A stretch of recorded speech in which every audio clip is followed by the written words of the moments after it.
Bonjour chers étudiants et bienvenue dans un devoir d'atomistique. Je vous ai concocté 3 exercices que j'ai tirés à partir des anciens examens proposés aux différentes universités. Et dont la correction de ce devoir va être faite en 2 parties. Donc aujourd'hui, je vais corriger la première partie et je vais vous présenter une deuxième partie très prochainement. Donc voilà les exercices que j'ai choisis. Exercice 1. On considère la série de Paschen du spectre d'émission de l'atome d'hydrogène. À quelle transition correspond l'arrêt de fréquence? On vous donne la fréquence et on vous dit déterminer la transition qui correspond à cette fréquence. Donc il faut savoir la série de Paschen correspond à quel type de transition et déduire celle qui correspond à cette fréquence. Ensuite, pour un ion hydrogénoïde, cette même transition correspond à une fréquence, c'est-à-dire la même, du même niveau vers même niveau. La fréquence va être cette fois-ci 210,29 10 puissance 13 Hz. Quelle est la nature de cet hydrogénoïde? Et exercice 3, question 3, calculer l'énergie nécessaire pour ioniser cet hydrogénoïde à partir de n égale à 5. C'est-à-dire quelle énergie qu'il faut fournir pour extraire un électron de la couche n égale à 5, autrement dit, l'enlever de cet hydrogénoïde. Autrement dit, il va partir de n égale à 5 vers l'infini, c'est-à-dire E égale à 0. Et en déduire la longueur d'onde associée à cette énergie d'ionisation. Voilà le premier exercice. Deuxième exercice, là relativement difficile, donc essayez de travailler un petit peu. On vous dit les radiations monochromatiques émises dans le visible de proches ultraviolets par l'atome d'hydrogène constituent ce qu'on appelle l'arrêt de Balmer. Les longueurs d'onde de ces traits vérifient la relation. Donc on peut réécrire facilement l'arrêt de l'expression que nous avons déjà vue dans le cours sous cette forme-là. On vous donne l'expression de lambda 0. Indiquer la plus petite valeur possible de n et en déduire la longueur d'onde de l'arrêt correspondante. Bien sûr, pour déterminer la plus petite valeur, il faut savoir que lambda doit être comment? Doit être positif. Quels sont les nombres et les longueurs d'onde des raies visibles de ce spectre, si ce dernier est limité du côté des ultraviolets par la longueur d'onde lambda v? Si la plus petite longueur d'onde possible, c'est 400 angstroms, quelles sont toutes les valeurs possibles de n? Je vous rappelle que n doit être un entier naturel, bien sûr, positif. Et enfin, calculer la limite vers laquelle tend la longueur d'onde lorsqu'on augmente indéfiniment n. Lorsqu'on augmente n, on augmente n indéfiniment, c'est-à-dire n tend vers l'infini tout simplement. On déduire la longueur d'onde du photon correspondant en électronvolts et indiquer l'allure du spectre des raies. Enfin, je propose un troisième exercice, donner la composition, nombre de protons du bord de l'atome de bord, Z égale à 5 et A égale à 11, sachant que l'énergie des niveaux électroniques de cet hydrogénoïde, c'est égal à cette relation-là. Calculer le quantum d'énergie, la fréquence et la longueur d'onde associées à la transition électronique de l'état fondamental vers deuxième état excité. Bon, ça ressemble beaucoup à l'exercice 1. Calculer la constante de Rydberg I'H de l'hydrogénoïde de l'atome de bord en utilisant la formule de Ritz généralisée pour les hydrogénoïdes et calculer le potentiel d'ionisation de l'hydrogénoïde de l'atome de bord. Donc vous voyez, ça correspond très très fortement à l'exercice 1. Voilà, donc essayez de travailler bien ces exercices avant de regarder la solution. Bien, dans cette vidéo, je vais proposer le corrigé de l'exercice numéro 1. On vous dit, on va traiter la série de Paschen. Donc, il faut déjà savoir la série de Paschen correspond à quoi. Donc, elle correspond aux transitions vers quel niveau? Il correspond aux transitions vers le niveau n est égal à combien? N est égal à 3. D'accord? Donc, c'est un retour du niveau supérieur, un retour d'un électron d'un niveau supérieur vers n égale à 3. Voilà. Toutes les transitions qui se font d'un niveau supérieur vers n égale à 3 constituent ce qu'on appelle l'arrêt de Paschen. Bien. La question, c'est la transition et l'énergie associée à la fréquence. Donc, ça veut dire que vous avez une transition d'un niveau supérieur vers n égale à 3 il va y avoir émission d'un photon H nu, pardon, émission H nu,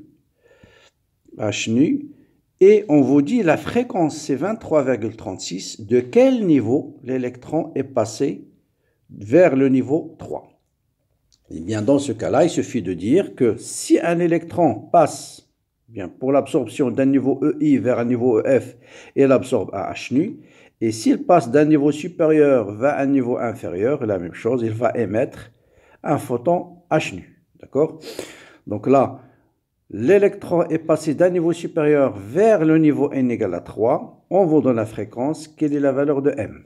Donc on va appliquer juste la relation de la variation de l'énergie entre le niveau supérieur et le niveau inférieur en valeur absolue doit être tout simplement égal à H nu. Quand l'électron passe d'un niveau EF vers un niveau EI, l'atome va émettre un photon d'énergie H nu. Or, delta E, c'est égal à quoi? C'est égal à la valeur absolue de EH, c'est-à-dire 13,6 électronvolts, facteur de 1 sur n au carré, m au carré, moins 1 sur n au carré. Et n au carré, je vais le remplacer tout de suite par 9. Hein, parce qu'on traite la série de Paschen, on sait que le niveau final doit être égal à 3 au carré. D'accord? Donc, je vais déduire que H nu sur valeur absolue de EH est égal à 1 sur m au carré. De toute façon, m est plus petit et plus grand que n, donc 1 sur m est plus petit que n. Pardon, donc là. D'accord, donc on a dit m il est supérieur à 3, donc 1 sur m est plus petit que 1 tiers, donc son nombre est négatif, donc valeur absolue ça va changer de signe, donc c'est 1 neuvième moins 1 sur m au carré. Ensuite on va déduire que 1 sur m au carré est égal, je ramène de l'autre côté, c'est 1 neuvième moins h nu sur valeur absolue de h, voilà, et on va déterminer donc m', donc 1 sur m' est égal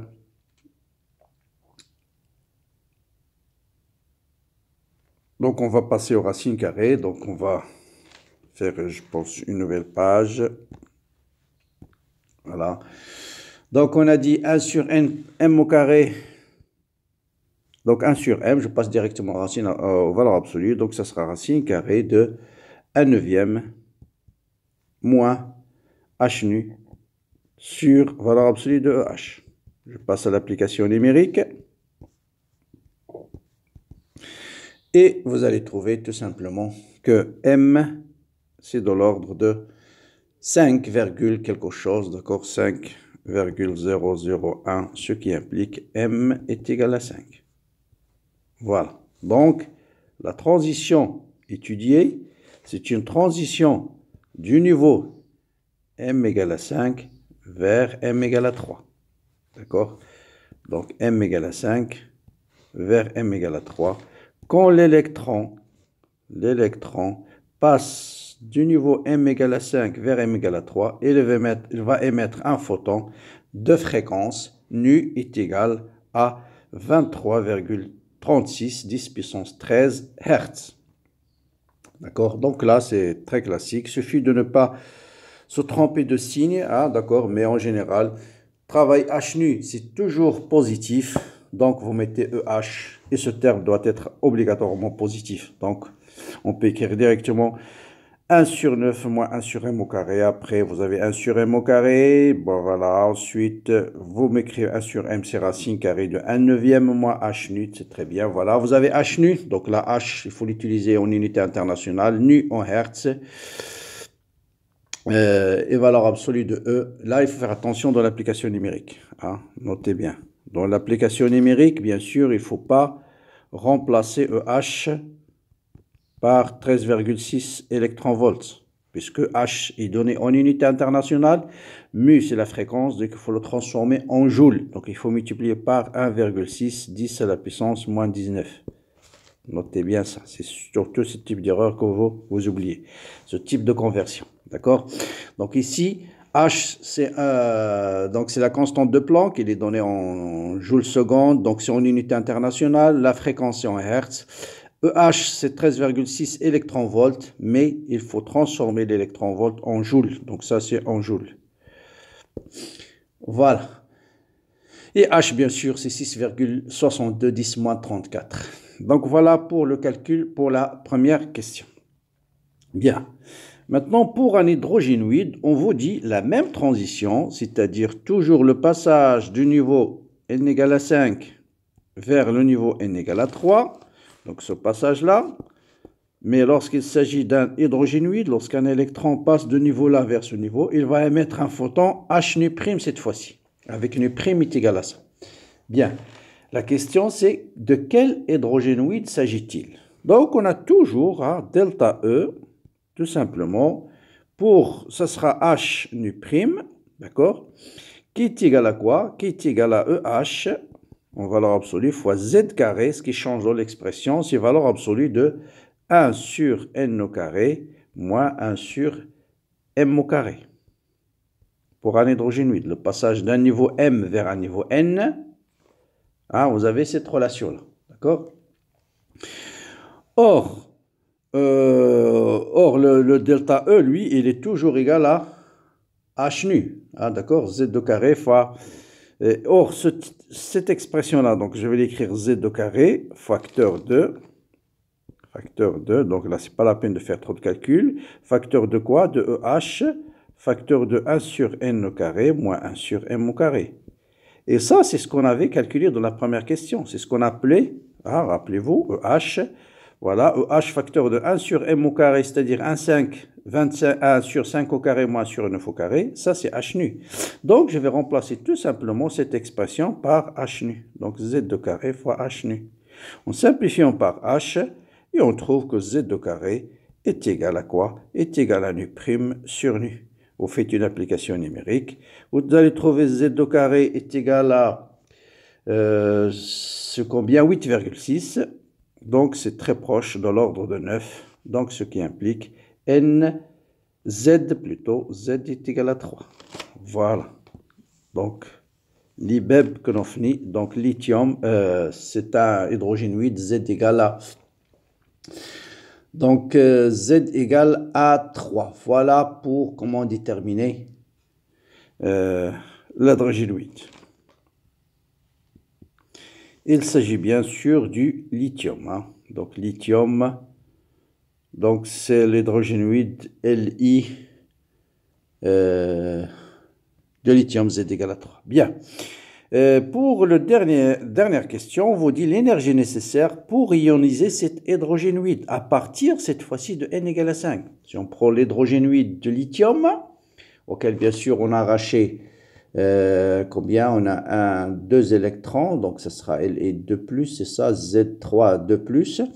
Donc il va passer du niveau n égale à 5 vers l'infini. Donc, quelle énergie nécessaire qu'on doit fournir? Donc, on doit fournir, donc vous avez cette situation-là, n égale à 5, et là, n est égal à l'infini.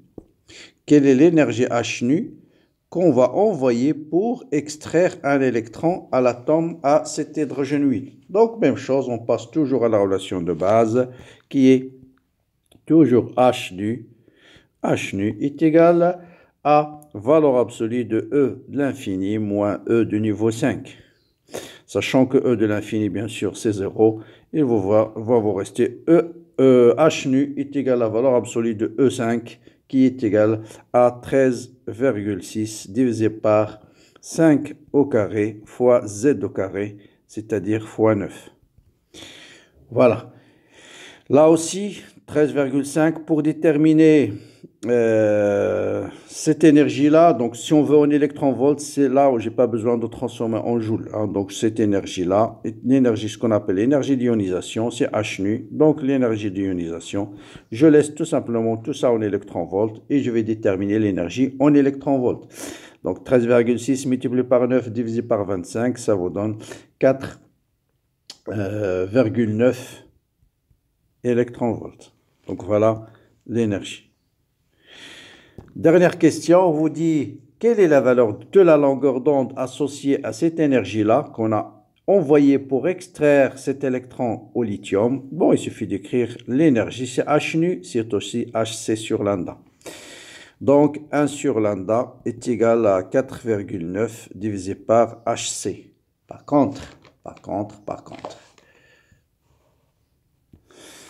contre, là aussi, il faut faire très attention. Donc, H, c'est dans unité internationale. C, c'est 3 × 10 × 8 mètres par seconde. 4,9 si en électron-volts. Donc, je vais les mettre en rouge. Et ne pas oublier de transformer dans ce cas l'électron-volt en joule. Donc, il faut multiplier par 1,6, 10 à la puissance moins 19. Comme ça, vous avez lambda directement en mètres. Et ceci, vous allez trouver une longueur d'onde, sauf erreur, de 54 10 à la puissance moins 7 mètres. Voilà pour le corrigé de ce premier exercice. Bien sûr, je vous laisse le temps de travailler les 2 autres exercices et vous aurez la solution très prochainement. Très bonne préparation, bon courage et à bientôt.